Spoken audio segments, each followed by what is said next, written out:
Omukulembeze w'eggwanga Yoweri Kaguta Tibuhaburwa Museveni azzeemu okweyama nti gavumenti yakwongera okukolaganira awamu n'ekkanisa ya Uganda okukulaakulanya ekijjukizo ky'abajulizi e Namugongo kyongera okusikiriza abalambuzi mu ggwanga n'okutumbula ebyenfuna. Mwami Yoweri Museveni bino abiyisiza mubaka bw'atisse minisita w'ebyamasannyalaze n'obugaga obw'omu ttaka Dr. Ruth Nankabirwa Sentamu mu kusaba okw'okujjukira eyali Ssaabalabirizi Kitaffe mu Katonda Dr. Livingstone Mpalanyi Nkooyooyo okutegekeddwa ku kijjukizo ky'abajulizi e Nakiyanja Namugongo mu Wakiso. Pulezidenti Museveni agambye nti obuwumbi 21 bwe bwakozesebwa mu kukulaakulanya ekifo ekyo omuteeko ogusoose n'asaba abantu bonna okwongera okuwaayo bawagire enteekateeka eno egenda okwongera okukyusa Uganda. Museum Tower yetutunuulidde eri Majestic ejja kumalawo obuwumbi 37. Ekanisa omusingi tugulabye era nayo nga twagala tukoleko variation kubanga abantu bazaala abajja okwagala okujja okusaba. N'olwekyo space ey'abantu 600 nga kati tusussa n'abantu baffe abasabira wano basukka mu 1,000 tusabye nti awo bandikozeemu ka adjustment ne bongerako tukole ekintu kye tutagenda kuddamu kubanga space eyo gye tulina yeeyo.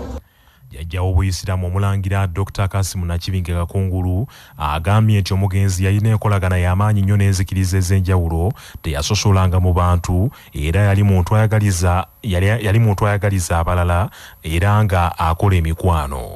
Yali musajja muntu wa Katonda eyali omukulembeze e national leader kubanga ffenna yali mukulembeze waffe. Bwe yabanga abuulira teyabuuliranga bakristaayo bokka wabula yabuuliranga abantu b'eggwanga lyaffe lino Uganda. Yali musajja mugazi with a vast brain.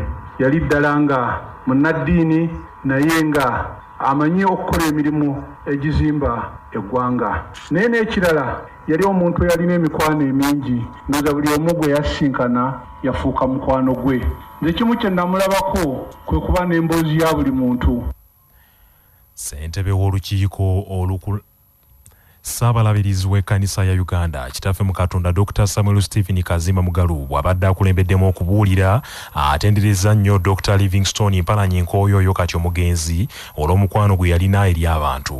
I know him as a man who consulted a lot. Namanya nga yeebuuza nnyo. Who used other people's abilities and talents. Era ng'akozesa ebirabo by'abantu ab'enjawulo bye babanga balina olw'okubuulira enjiri. He never despised anybody. Teyanyooma muntu yenna. He respected everybody. Buli muntu ng'amussaamu ekitiibwa. Including the little ones. Era n'abato.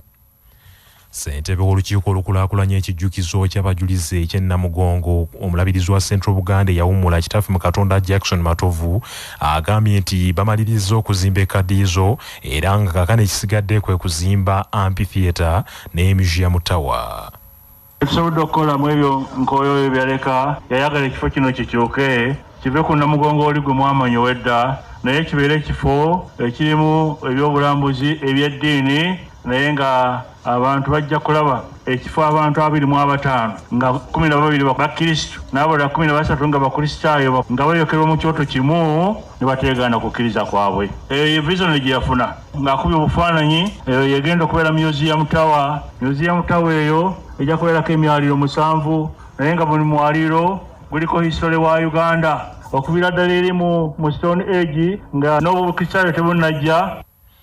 Amos Wekesa omukugu mu by'obulambuzi nga yabadde omwogezi ow'enjawulo mu kusaba kuno agambye nti ekijjukizo ekyo kisaanidde okwongerwamu amaanyi kubanga kigenda kusakira Uganda ensimbi n'abalambuzi abawerera ddala. Abakulira minisitule y'ebyensimbi tebalabiseeko mu kakiiko ka paalamenti akavunaanyizibwa ku mbalirira y'eggwanga okwanjula embalirira gye baayanjulira paalamenti gye buvuddeko era akakiiko kasazeewo okwongezaayo ensisinkano eno.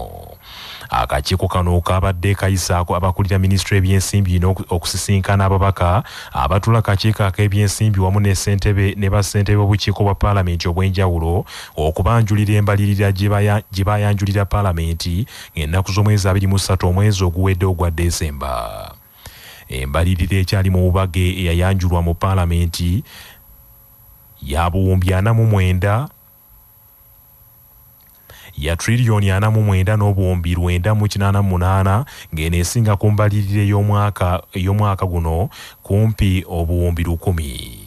Ssentebe w'akakiiko kano Patrick Siagi ategeeza abaka nti abaminisitule by'ensimbi bamutegeezezza nti tebabadde beetegefu kusisinkana ababaka olwaleero era basabye baweebwe olunaku olulala olwa bbalaza sabbiiti ejja okwanukula ebibuuzo ebinaababuuzibwa kyokka kino ababaka abamu bakiwakanyiza nga bagamba nti kuboonoonera budde kubanga obudde buyitawo. Presented BFP as per finance is not as business as usual. It is designed under programs, not under vote. So Parliament was interested in getting clearance on which programs are falling where, so that we don't leave anything unattached. So that after presentation from finance, then Parliament would now design a strategy on how to process the BFPs.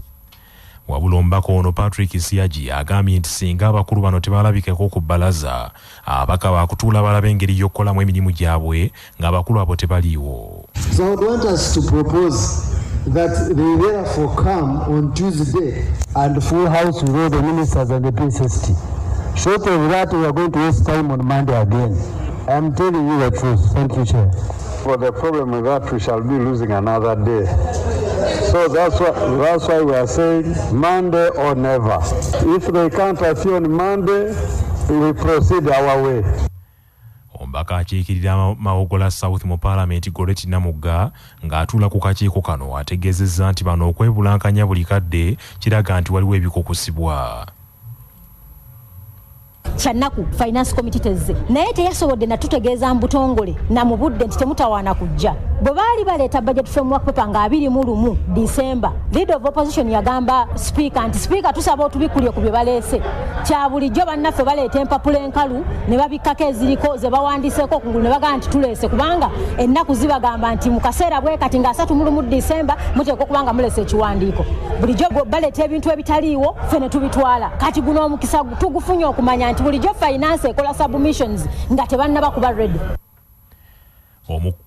Mu katundu kaffe kano manye eddembe lyo omukubiriza paalamenti alina eddembe okulabula omubaka wa paalamenti yenna eyeebulankanya nga munnamateeka George Musisi bw'annyonnyola. Singa omubaka wa paalamenti yenna ayosa entuula ne ziwera 15 oba okusingawo eziddiringana nga talina nsonga ya ssimba oba nga talina lukusa okuva omukubiriza w'olukiiko olwo okwosa enkiiko ezo oba okusaba liivu, omukubiriza alina omuwandiikira ebbaluwa emulabula era sipiika bawandiika ebbaluwa eyo erina okusomwa ku fulo ya paalamenti nga bamulabula olw'okusubwa entuula ezo era bw'aba takyusa asobola okusindikibwa mu kakiiko akakwasa empisa ne kasaba aweebwe n'ebibonerezo.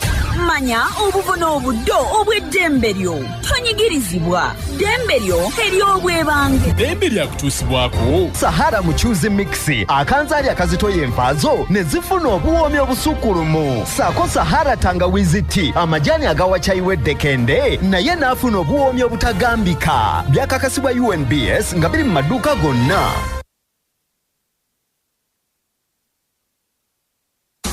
Amawulire g'ebyemizannyo mu mawulire gaffe agaca Basafama gakutuusibwako Modern Tea amajaani agalimu eddekende omuli aga kisubi tangawizi ne vanira. Wanywedde kacaayi ka Modern Tea akawoomu gasange mu maduuka ne supamaketi zonna. Modern Tea your best choice nga bali wamu ne pikipiki TVS HLX CC 125 epakasa era kati osobola okugifuna ku kibanja mpola okuva mu Mmogo era gyeyune okuva mu Yuvrage ebanda.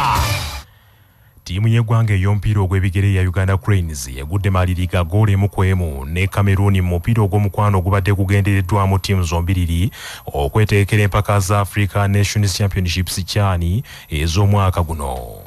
Omupiira guno guzanyiddwa mu kibuga Sousse ekya Tunisia. Uganda gye yakuba enkambi okwongera okweteekerateekera empaka za CHAN era ggoolo ya Uganda eteebeddwa Moses Waiswa mu ddakiika ey'ekinaana ate ya Cameroon eteebeddwa Kemoju Dibami mu ddakiika eya 40. Abamu ku bazannyi abazannyidde Uganda Cranes olwaleero kuliko Frank Sebuufu, Titus Sematimba, Najibu Iga, Kenneth Semakula, Joel Mutakubwa, Geoffrey Waswa, Gift Fred, Watambala Abdul Karim n'abalala. Uganda Cranes yasooka kuzanya ne Sudaani era neekola amaliri ga goolo 2-2 nga kati esigaza kuzanya ne Mali ku Sunday eno.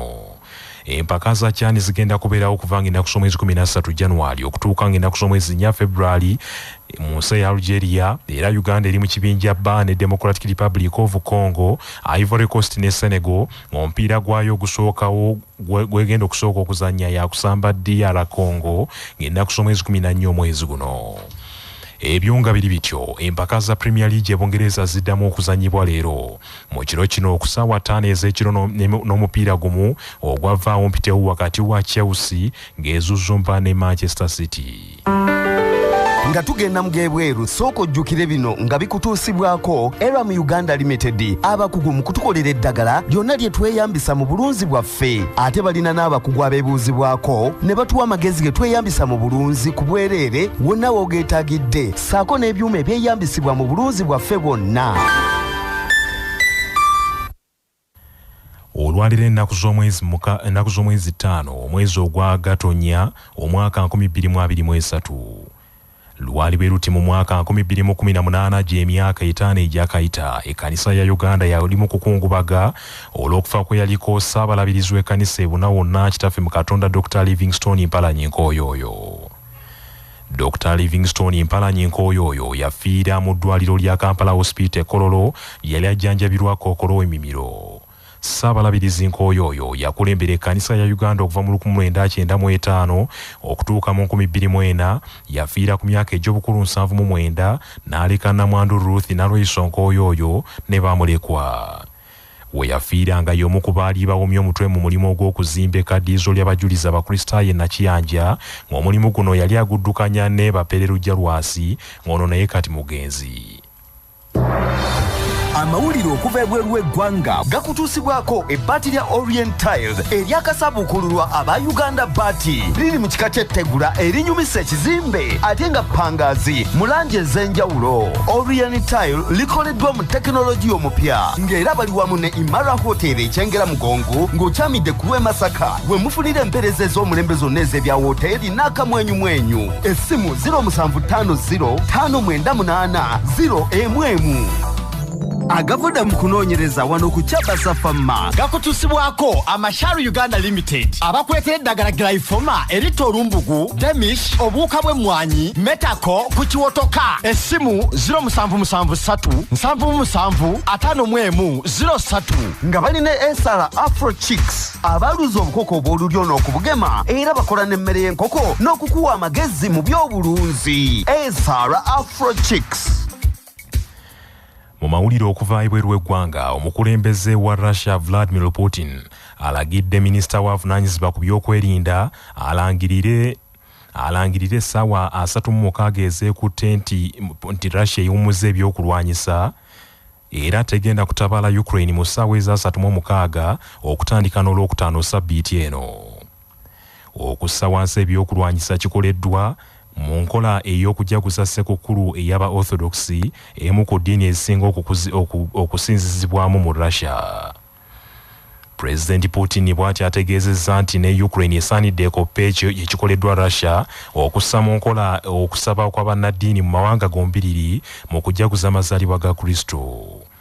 Wabula omuwabuzi wa pulezidenti wa Ukraine avunaanyizibwa ku nsonga z'ebyokwerinda, Mikhailo Podolyak ategeezezza nti kano kazannyo kennyini Pulezidenti Putin kaataddewo kaakano ak'okwagala okulowoozesa ensi nti munnaddiini awedde emirimu naye ng'ali ku byoya bya nswa.